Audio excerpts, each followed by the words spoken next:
So, paano nga ba gumanda ang boses? So, meron kasi tayong apat na types ng boses. Meron tayong soprano, meron tayong alto, meron tayong tenor, at meron tayong baritone. Yan yung mga klase ng boses ng isang singer. So, yung soprano, which is para siyang katulad sa mga nakikita nating classical singer, yung mga ganito yung boses nila, Mamma Mia!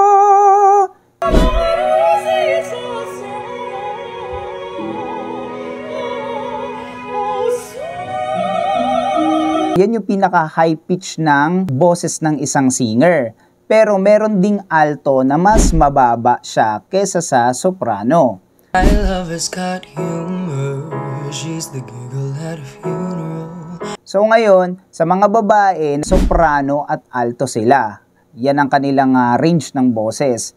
Pero sa mga lalaki, kami naman yung tenor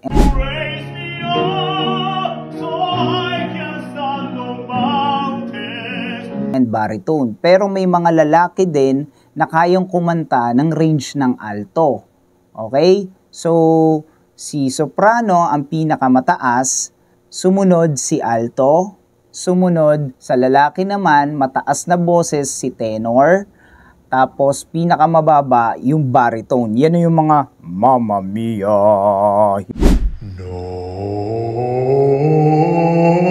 Yung mga malalaki ang boses na naririnig natin ganon.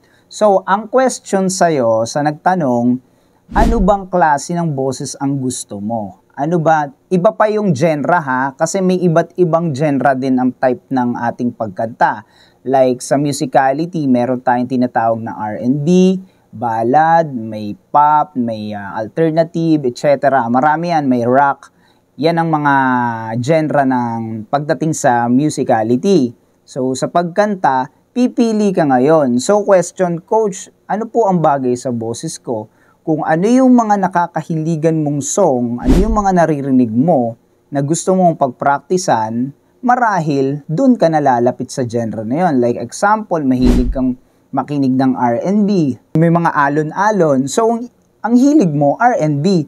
Pero may tinatawag din tayong versatile na tinatawag na variety singer na kaya niyang kumanta ng rock, kaya niyang kumanta ng ballad, R&B, etc. So parang sa amin bilang entertainer, performer kami sa mga hotel and bar, so kahit ano, basta kaya namin, kinakanta namin yon. So ngayon, ituturo ko sa'yo kung paano gumanda ang boses mo. So ngayon, meron kasi tayong types ng boses kung paano natin kakantahin. Ikaw na lang ang mamimili at magdidesisyon kung ano dapat ang gusto mong style. Like example, ito, yung sumisikat na love song version na Mamma Mia ng ABBA. Mamma Mia, you my mind, how can I resist you? So yung style na yan, which is para maging smooth yung pagkanta ko, para maging pogi pakinggan sa mga nakikinig, lalo na pag may reverb na, nasa microphone ka na, nasa stage ka na. Ngayon, ang ginagawa ko sa ganung boses, which is ginagamitan ko siya ng style ng lalamunan ko. So, ang lalamunan kasi natin, para yung pa-diamond style, yung vocal cord natin. So, para ma-achieve mo yung lamig ng boses na ganun, kailangan mong gumamit ng chest voice, kailangan mong gumamit ng konting throat, kailangan mong gumamit ng nasal tone. So, ngayon, meron pang support ng diaphragm yan, which is yung dito banda sa ating tiyan. Dito kasi nanggagaling ang hangin natin. Kung gusto mong ma-achieve yung style na ganong boses, parang malamig na smooth ang pagkakakanta, so kailangan mong gamitan ng kapal ng chest. So, for example, hihinga ka, halimbawa, kakantahin mo yung part na ganon, hinga and relax lang, lagyan mo ng hangin yung diaphragm mo, tapos gamit ka ng chest para kumapal.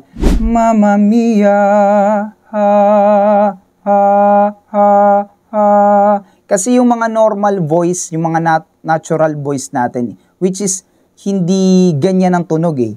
Kung ako, ang natural voice ko ito, Mamma Mia, here we go again. Yun yung natural voice ko. Pero gusto ko siyang maging malamig at pag napakinggan ng tao, ay, ang lamig ng boses niya. Gusto ko yung ganun yung reaction nila. So, ang ginagawa ko, nilalagyan ko ng chest, tapos nilalagyan ko ng konting lalamunan. So si lalamunan, parang sinabi ko sa inyo kanina na diamond style ng ating vocal cord, which is parang iniipit ko siya konti. Pinapaliit ko yung airways ng aking vocal cord. So parang ang nangyayari, Mamma Mia, ha ha ha ha. Nilalagyan ko siya. And at the same time, meron akong ginagamit na konting nasal for the mid-range ng tunog. So, Mamma Mia, here we go again. So, para mas maganda yung flow ng aking pagkanta. Pero may iba't iba pang style. Kung gusto mo namang balladeer ka naman, so, ang style ng mga ballad, kung maririnig natin sa ibang mga singer na ballad singer, which is malalaki boses nila. Like, for example, Mamma Mia, Mamma Mia, here we go again. Diba? My. So, mas focus sila sa chest. My, how can I resist you? Diba? So, pero may support na yun ng diaphragm, ng hangin. So, sana nagigets nyo kasi mabilisang quick tip lang to.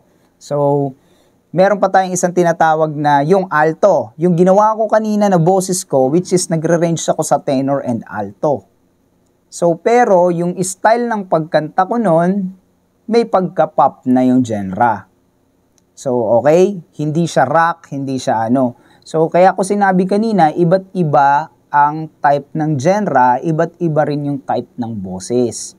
So, kung ikaw naman ay soprano, Mamma Mia!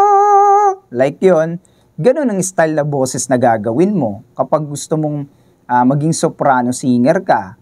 Pero, for me kasi, bilang entertainer kami, performer ako, artist ako, so, sa generation ng batang 90s, so, ang style namin ay ito. So, yung mga style ngayon na sumisikat ngayon, yun yung nagiging na-adapt naming style at genre. So, iba't iba. Depende sa genre. Kung sa rock naman, iba rin yung i-a-apply ko. Yun na yung tinatawag na kung marunong kang kumanta ng rock, marunong kang kumanta ng kahit anong genre, ang tawag sa'yo, variety singer ka. So, ngayon, ang dapat mong gawin, final to, dapat mong gawin, hihinga ka. Paghinga, lagyan ng hangin ng diaphragm, and after that, gamitin ng chest. Meron ako mga tutorial niyan, panuorin nyo na lang sa playlist ng YouTube ko, may mga free tutorial ako kung paano gamitin yan lahat, yung vocal placement natin, chest, diaphragm, throat, nasal, head tone, etc., falsetto, lahat yan nandyan, so panuorin nyo na lang. So ngayon, hihinga ka, and gamitin ng chest. Ha. Gamitin ng konti ang lalamunan. Ha. Open ha, wag masyadong ipit. Na ha. Magiging throaty style ka nun. Ha. Magiging throaty yung tunog mo nun. Labas ng boses mo. So kailangan ha. Mamma Mia. So para malamig yung kakalabasan. And at the same time, yung nasal natin, here we go, he. Para kang humihikab din eh. Ha. So, pag kinanta mo na siya, Mamma Mia, here we go again.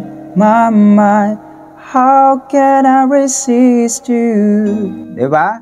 So, mas maganda siyang smooth pakinggan. Hindi yung, Mamma Mia, here we go again. Mama, how can I resist you? Resist you. How can I resist you? Hindi yung ipit agad na normal voice ko lang ang ilalabas ko. Sana may naintindihan kayo kasi mabilisang tip lang to. So, meron akong ilo-launch na video course. Abangan nyo yun kasi malapit nang matapos. Message lang kayo sa ating Facebook page para mabigyan natin kayo ng slot kasi limited lang yung offer ko doon.